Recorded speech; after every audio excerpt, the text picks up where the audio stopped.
So my name is Diane Brown and I work for Ulta Beauty. I've been there for 14 years. API security is very important, and that's one of the things that's been on our roadmap for 2022. We are currently on a path to change our e-commerce platform, and we decided to go more microservice like everybody else. That's the go forward path. Give the business the agility they need to continue to drive revenue. But with that also comes the API world, the world of API. And the question that I am asked the team today, I says, well, how many APIs do you think we have? And they're like, well, maybe 100. I'm like, I think we're going to be surprised. I think that we think it's one number because that's what we ourselves introduced.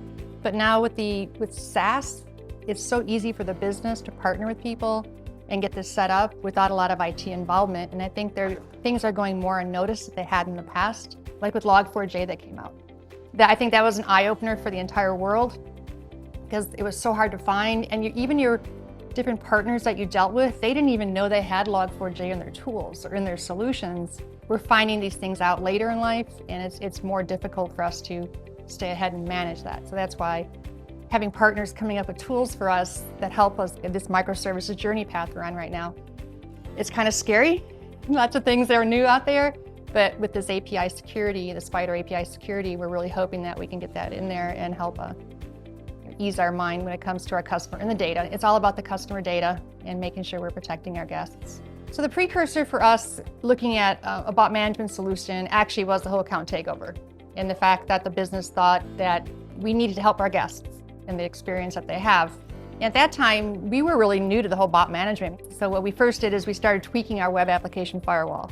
And when we found out that that was a lot of work and it doesn't really work as well, we're like, okay, there's got to be another solution out there. Security vendors in general, I'll start with that statement, is they can look through the eyes of the CISO and what their role is. We get contacted all the time by your competitors, and they're like, what do we need to do? What do we need to do? And at this point, the team is like, we're not even looking.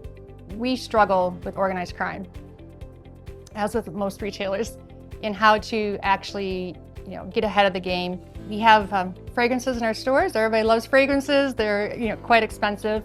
And we get people that'll come in there around 8:45 at night, right before the store closed, clean us out. And we were actually able to find, using Cequence, a web scraping tool that was actually scraping the inventory at our stores, trying to decide which of the stores had a lot of inventory for fragrance. And because Cequence was able to find that, we were able to tie that together with some of the organized crime that had been happening in that area, and they were actually able to provide information to the authorities. And as a CISO, that's one thing that I look for, is like, how do I continue to get value out of a partnership without just having to continue to lay out money? I can pay for things. That's really easy to hand people money, but money doesn't always get you that value and get you that value add. And I think that's one of the great things with the partnership with Cequence, is that value add that we get. And I feel that the team at Cequence is an extension of our Ulta team.